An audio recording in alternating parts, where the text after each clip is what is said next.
Bonjour, le café politique reprend donc sur TV Fil 78, toujours ici au bistrot du théâtre à Montigny-le-Bretonneux, mais dans un format différent. Nous allons dorénavant revenir sur l'actualité locale, l'actualité nationale à travers une revue de presse en compagnie de 3 invités. Ils siègent aussi bien dans la majorité que dans l'opposition, dans un conseil municipal, à la région, au département ou à l'Assemblée nationale, voire même au Sénat. Aujourd'hui, pour nous accompagner sur la prochaine demi-heure, Erwan Le Gall, premier adjoint au maire de Maurepas, conseiller communautaire délégué de Saint-Quentin, en charge de l'emploi et de l'insertion, membre du bureau national du Parti libéral-démocrate. Bonjour à vous. Bonjour. Luc Bizret, conseiller communautaire d'opposition, également élu d'opposition à la ville de Trappes. Vous êtes membre du Parti communiste français. Et puis Marc Le Rouge, président des jeunes UDI des Yvelines. Bonjour également à tous les deux. On va revenir donc à travers une revue de presse sur l'actualité. Et puis peut-être pour débuter cette déclaration qui est rapportée par Le Parisien, qui est datée du 19 septembre dernier. Si un camp de migrants à Louvciennes se confirmait, ce serait une hérésie en termes de sécurité pour les petites communes de la région. C'est signé d'un journaliste, Jean-Pierre Pernaut, qui réside du côté de Louvciennes. Vous en avez pensé quoi, Luc Bizret, de cette déclaration, de cette sortie dans la presse, qui était donc dans Le Parisien C'est toujours pareil, on pense que ce serait mieux chez le voisin et le plus loin possible de chez soi. Donc c'est un sujet très compliqué. Les Maurepasiens l'ont connu récemment. Du moins de ce qui en est ressorti, ça s'est passé relativement correctement, je crois qu'on peut dire même correctement. Il y a les inquiétudes, mais il y a toutes ces peurs qu'on essaye de susciter en permanence qui sont une catastrophe.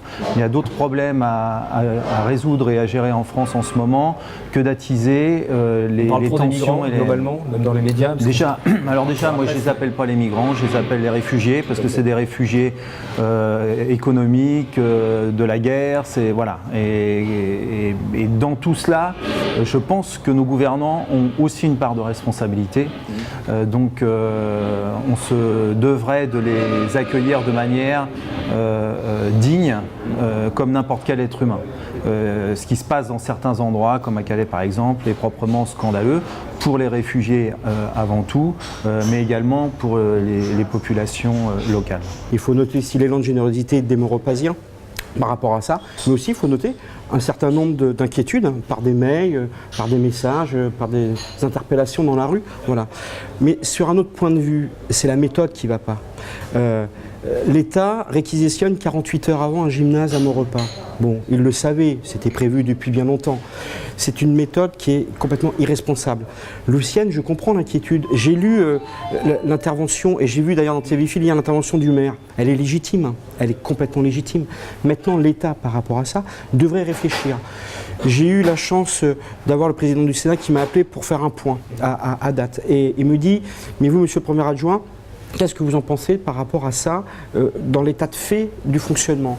J'ai dit, monsieur le Président, sincèrement, si on prenait en charge les migrants ou les réfugiés correctement, si nous mettions autour de la table des gens de l'association, l'associatif, des élus, maires ou conseillers ou adjoints, des Yvelines, on réfléchit correctement, ça peut bien se passer. Si on fait ça par forçage, sans arrêt, permanent, en disant on va les mettre, ça ne fonctionne pas. Vous êtes plutôt tous d'accord en fait sur il y a un problème de traitement politique aussi de la question. Ouais, clairement, ce que vient de dire Erwan, on impose, ça vient d'en haut et comme beaucoup de décisions, on va en parler sur d'autres sujets, mais c'est toujours la décision qui vient d'en haut qui est imposée. Il faut se rappeler une chose, une personne, députée de la nation qui se dit patriote, qui a appelé, on va répartir ça. C'est scandaleux, ce sont des gens. Ce sont des familles, ce sont des personnes qui fuient leur pays, on ne fuit jamais volontairement son pays. Le gros problème à Calais, c'est la concentration dans des conditions absolument déplorables. À Grande-Synthe, le maire a essayé d'organiser, a essayé de faire un camp, ça se passe plutôt bien. Il y a des difficultés, il y a des problèmes, mais ça se passe plutôt bien. Jean-Pierre Pernaut, qui est censé être un journaliste, en fait, il défend sa paroisse et il voit simplement qu'il va y avoir... Il utilise un vocabulaire anxiogène, un camp de migrants devant chez lui. Attention, c'est plutôt devant chez lui que devant les gens de Louvciennes, hein, c'est plutôt ça son discours. Mais on veut toujours reporter la chose ailleurs, mais à un moment, c'est plus possible. Il y a un président de région qui lance une pétition, qui demande à ce que ce soit pas chez lui, donc c'est toujours le problème. Voilà, on veut déplacer le problème.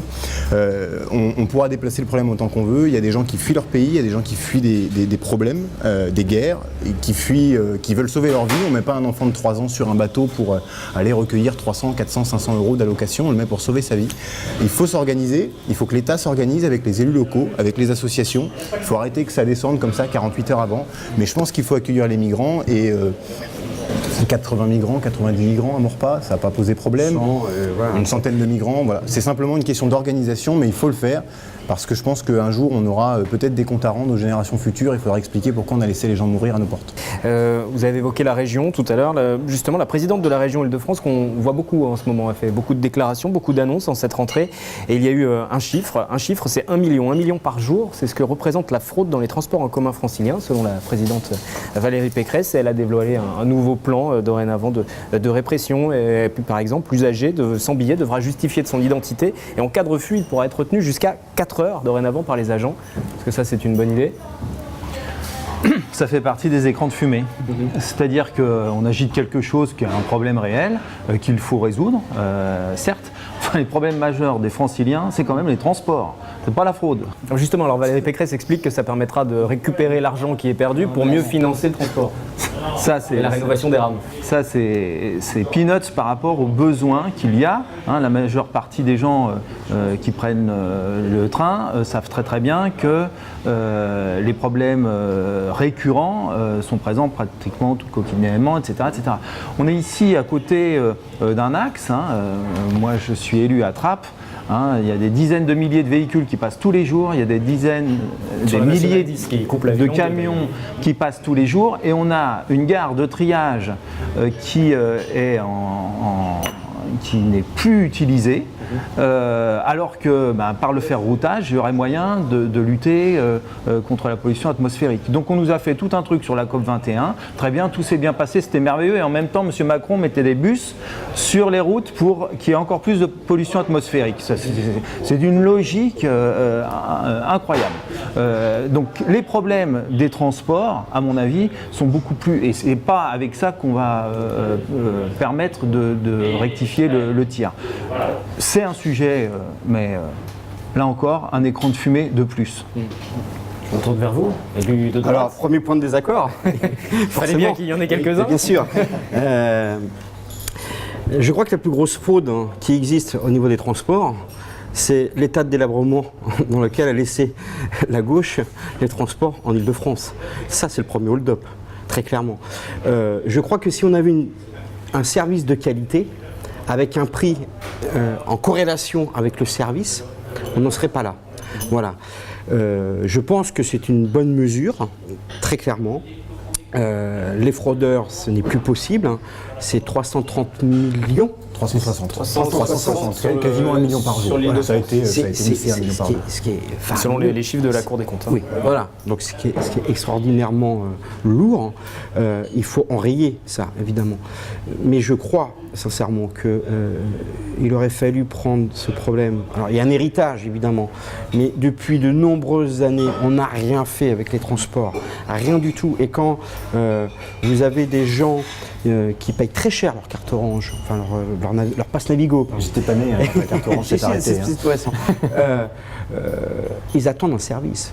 Et moi, je suis pour l'ouverture de la concurrence. D'ailleurs, je l'avais défendu au régional. Il faut absolument ouvrir à la concurrence. Voilà, ça c'est un état de fait. Après, nous devons aussi ouvrir et analyser par rapport aux gens qui sont plus démunis. Réellement, mais je ne pense pas que d'ailleurs que ce soit ces gens-là qui fraudent. Voilà. Parce que je connais aussi un certain nombre d'acteurs qui me disent mais tu sais, je fraude ou il y a de la fraude parce que la qualité n'est pas requise. Et puis il y a d'autres moyens aussi, vous savez, des portiques. Bon, alors là c'est tout ce qui est lié au ferroviaire, mais après au niveau des bus, etc. Bon, ça s'améliore petitement. Mais j'insiste bien, le vrai hold-up et la vraie fraude, c'est la non-gestion de ce parc depuis des années. Et donc miserait sur la concurrence, la mise en concurrence, par exemple. Alors, déjà, Parce que c'est une vraie problématique qui touche les franciliens, les Saint-Quentinois, tout le monde prend ses transports en commun. Donc, non, mais déjà un petit peu sur l'héritage de la gauche. Donc l'héritage, c'est pas toujours uniquement celui qui vient juste avant, hein, parce que même si la gauche a 17 été, ans, quand même. oui, 17 ans, Oui, mais on parle de Jean-Paul Huchon qui a dirigé l'Île-de-France pendant 17 ans. Regardez bien, il y a eu des efforts sur les transports très conséquents qui ont été faits, insuffisants, d'accord, mais très conséquents qui ont été faits. Le pass Navigo unique, c'était quand même une avancée très positive, donc il y a eu aussi des choses de fait, que ce soit pas suffisant. Mais est-ce que c'est la concurrence? Alors certainement pas, certainement pas. La concurrence, mais on va le déplacer sur un autre domaine, par exemple, pour bien comprendre. La concurrence, quand on a privatisé GDF, ça fait quoi? Ça fait augmentation du gaz. Pour qui? Pour les actionnaires, pas pour un meilleur service. Donc ça, c'est un vieux sujet du libéralisme financier, pas économique, hein, parce que je fais bien la distinction entre les deux choses. La concurrence, si ça amenait quelque chose, ça se saurait. En fait, les ententes entre les opérateurs téléphoniques, par exemple, est-ce que c'est normal, etc., etc. On voit bien que la concurrence, si c'était la solution, eh bien, ça aurait été prouvé. Et l'expérience nous montre que c'est tout le contraire. Pardon. Juste plusieurs choses. Moi, je suis aussi élu au transport dans ma commune et il se trouve que mon maire est vice-présidente des transports de Saint-Quentin-en-Yvelines, en charge des transports. Donc je connais très très bien la question des transports. Le pass Navigo unique, c'est une amélioration pour 3,5 millions de personnes qui ont vu leur abonnement baisser et il y a 400 000 personnes, zone 1 et 2, qui ont vu leur abonnement augmenter. Valérie Pécresse a dit qu'elle ne revenait pas dessus, elle n'est pas revenue sur le tarif unique. Le problème, c'est le montant. Parce que l'équilibre financier, il n'était pas à 70 € comme ça a été fixé, il était à 85 €. Donc, elle l'a laissé à 70, d'aucuns diront qu'elle a augmenté de 3 €, il a fallu trouver les 300 millions d'euros qui manquaient. C'est une décision sur 17 ans qui a été prise 3 mois avant les élections régionales. Bon, on peut penser ce qu'on veut. Il y a un plan quinquennal qui a été lancé par l'ancienne majorité de 12 milliards d'euros de rénovation des transports 3 mois avant les élections régionales. Bon, il y a beaucoup de choses qui se sont faites 3 mois avant les élections régionales. Là où je suis d'accord avec vous, les transports sont dans un état catastrophique. Les bus, les métros, les tramways, les trains. Vous prenez le tramway en Seine-Saint-Denis, vous prenez les trains chez nous, tout simplement. Je rencontre souvent la SNCF, ils font avec des moyens dérisoires, ils essayent de faire leur métier. Le problème, c'est que on n'est pas habitué à une chose, mais Valérie Pécresse, et je suis UDI, je suis pas républicain, elle tient ses promesses en fait. Elle a pris des engagements de lutter contre la fraude, de rénover les transports en commun, et ça va chercher partout. Alors là, elle est sur le plan antifraude, mais il ne faut pas oublier qu'avant, elle est allée voir le gouvernement en leur disant maintenant prenez vos responsabilités. Il nous manquait 300 millions d'euros, prenez vos responsabilités. Et elle a obtenu du gouvernement 150, 200 millions d'euros. Il a fallu augmenter de 3 €, il faut rénover les rames. 1 million d'euros par jour, ça ne parle pas forcément aux gens, 350 millions d'euros par an, c'est à peu près 40 rames neuves de métro. C'est à peu près 400 bus. C'est à peu près 6 rames de train. Donc ça commence par là. Ça commence par là. On ne peut pas accepter que les gens ils prennent les trains ou le métro ou le bus tous les jours. Ils sont dans des bétaillères et c'est juste pas possible. Et on ne peut pas accepter ça. Donc ça commence. On va aller chercher l'argent partout où il est. Il faut lutter contre la fraude pour ensuite aménager la sécurité et pour faire en sorte qu'enfin on ait des transports décents. La fraude, c'est 8 à 9% de fraude estimée par la Cour des comptes. C'est 1% à Londres, à New York, à Bruxelles. C'est pas des pays qui nous sont totalement déconnectés. Donc ça fait partie d'un panel complet. Et je permets de compléter qu'en plus, le prix du titre de transport dans ces pays sont plus près des 50% du coût de production, enfin du prix de revient du vrai coût de transport. Alors que nous on est plus près des 30%. Donc c'est pas une histoire de prix non plus. Mais il y a la qualité en face. Et les gens, c'est pas acceptable. Personne ne pense que Si vous personne voulez peut réagir, dire, sinon dans 17 ans. on va avancer dans la revue de presse. Ah non, mais j'ai pas forcément énormément de choses à rajouter. La qualité, effectivement, et puis moi je peux vous le dire, hein, parce que voilà. Hein, Vous l'avez le pass la Navigo. qualité, on le constate, les retards, les trains annulés, etc. Mais c'est aussi toute une politique qui a été de porter atteinte, alors, pour ce qui concerne le ferré, à la SNCF, puisque aujourd'hui la SNCF a des compagnies de bus pour concurrencer les trains. Enfin, c'est du grand n'importe quoi. La problématique des transports doit être envisagée dans son ensemble. Oui, il y a une complémentarité avec nécessaire. C'est normal qu'il y ait des camions, c'est pas normal qu'il y en ait autant. Donc on fait les grands discours et puis derrière, voilà. Juste un dernier sujet sur lequel je veux vous faire réagir, qui est ressorti aussi dans la presse et qui concerne le département des Yvelines. Et puis ensuite, je vous demanderai ce que vous retenez de l'actualité de ces derniers jours. Et vous pourrez échanger sur ça. Ce qui revient aussi dans la presse locale, c'est ce rapprochement des deux départements, Yvelines et Hauts-de-Seine. Il y a un nom qui est sorti ces derniers jours, c'est Citalios. C'est cette nouvelle société d'économie mixte d'aménagement des Yvelines et des Hauts-de-Seine.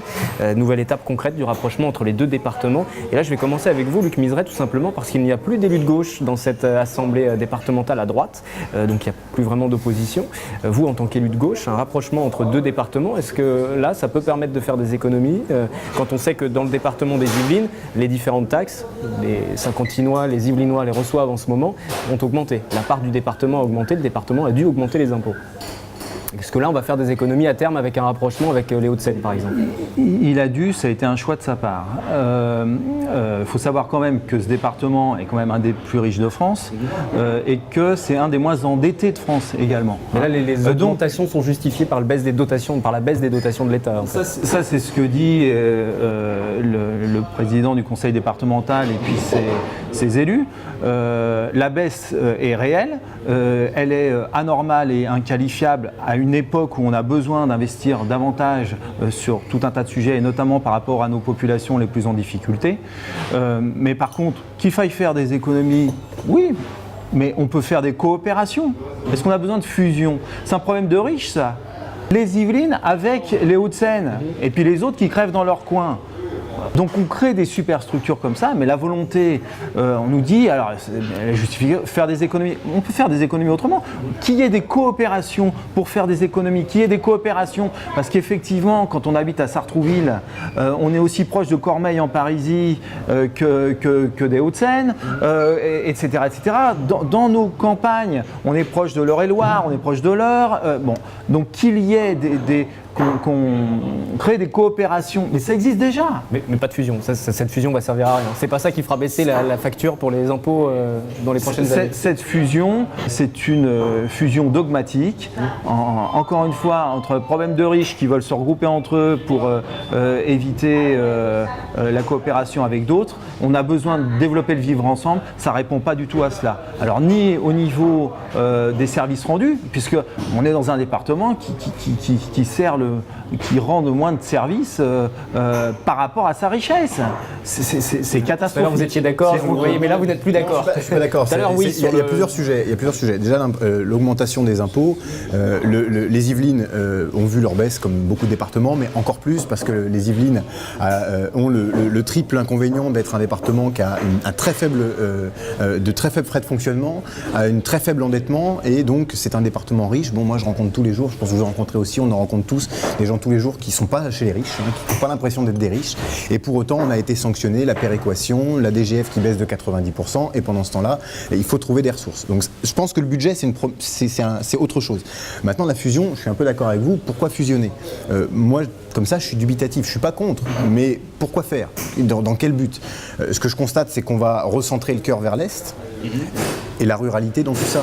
Moi, j'aimerais bien qu'on m'explique comment nos agriculteurs, comment les communes rurales vont vivre ce rapprochement. Moi, je suis prêt à tout entendre, mais encore une fois, on rajoute des strates. Regrouper des établissements publics, pourquoi pas, si c'est pour faire des économies, mais j'ai rarement vu jusqu'à maintenant des regroupements qui ont amené des économies. J'en ai pas vu. Erwan Le Gall. Alors, complètement en désaccord. Tout ce que j'entends un petit peu. La première chose, c'est pas grave d'être riche, et c'est pas grave d'être dans une commune de riches. Et les riches, c'est pas ce que j'ai dit. Hein. Non, mais c'est bien. J'ai fait un constat. C'est bien qu'il y ait des communes riches, et je constate une nouvelle fois qu'une commune, enfin un département bien géré, pas endetté, eh bien, la seule récompense qu'il a, c'est qu'il est sanctionné. D'accord. Voilà.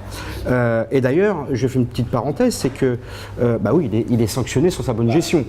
Non, il est sanctionné comme les autres, tout le monde a des baisses de dotation. Pas au même niveau que les autres départements de France.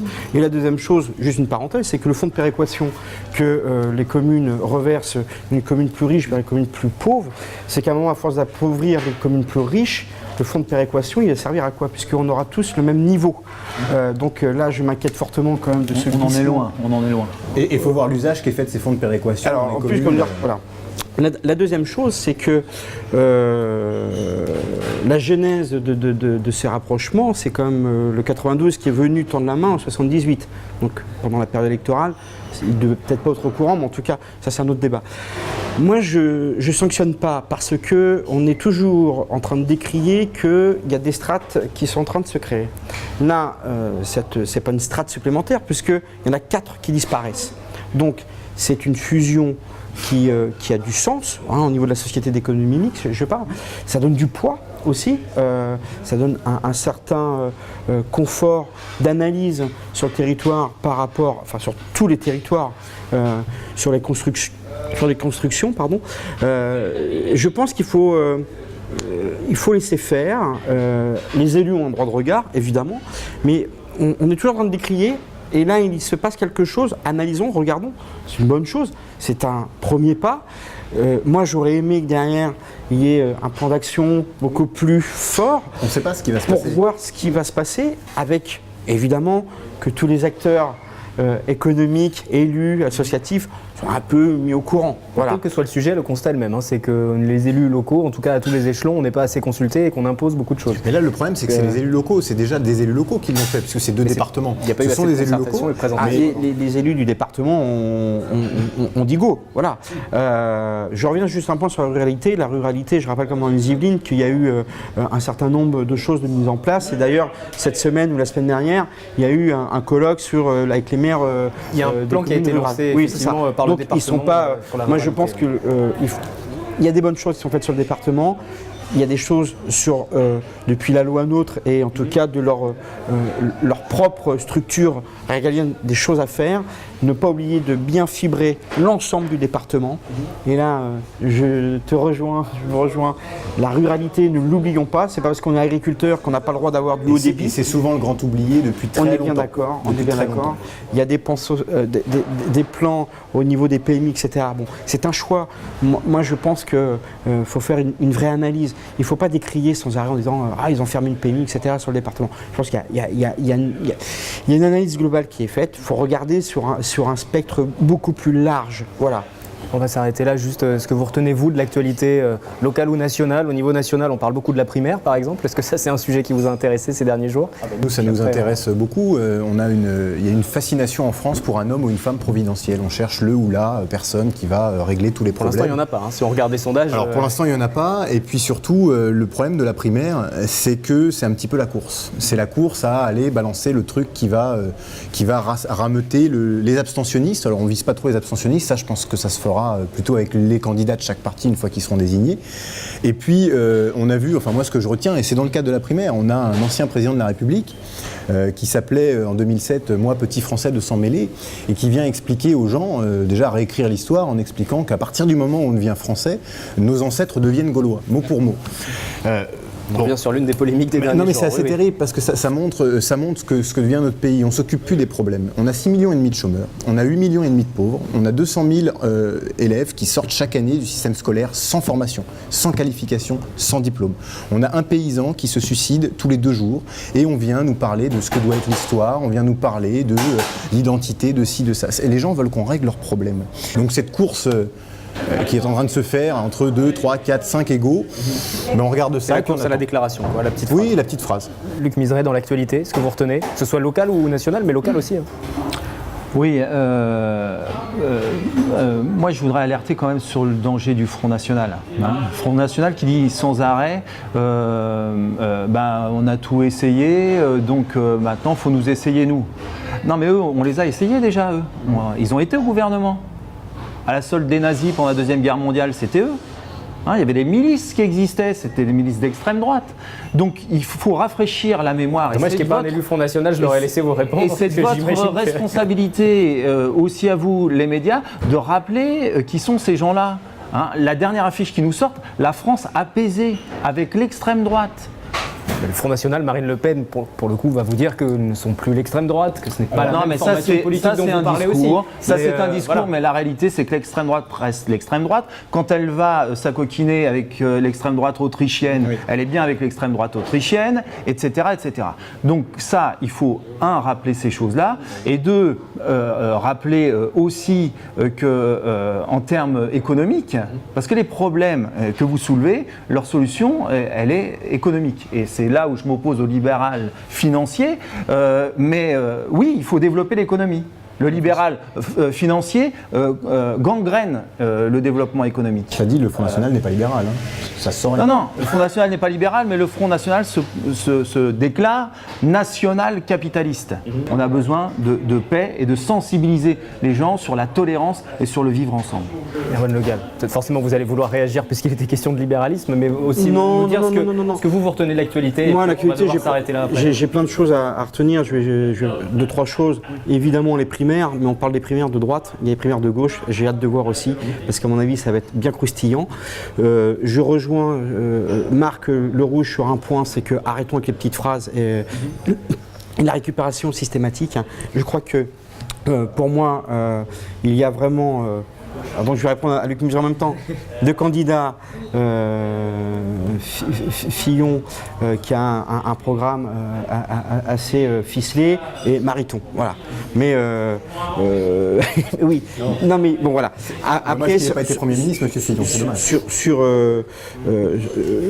Sur le fond des primaires, je crois qu'il est temps de se mettre au travail. Je parle aux candidats, hein, et puis de mettre un petit peu au vert des médias et puis qui bossent correctement. Ils ont tous des qualités, voilà, mais faisons. En tout cas, moi je me rassemblerai derrière un candidat, très clairement, parce qu'on ne peut pas laisser la France dans quel qu'il soit. C'est pas possible. Voilà. Le deuxième point, juste un petit clin d'œil à Jacques Chirac, voilà, parce que je trouve que c'est un. On peut aimer ou pas aimer la politique qu'il a menée. Je trouve que c'était un président sur la politique extérieure qui a été remarquable. Voilà. Moi, je ne souhaite pas qu'il se passe dans l'oubli, l'indifférence totale. Voilà. Un grand humaniste. On va s'arrêter là. Et ben voilà, écoutez. C'est la fin du premier café politique dans cette nouvelle formule pour réagir sur l'actualité à travers cette revue de presse. On se retrouve très bientôt sur TV Fil pour un nouveau numéro. Merci à vous trois. Merci.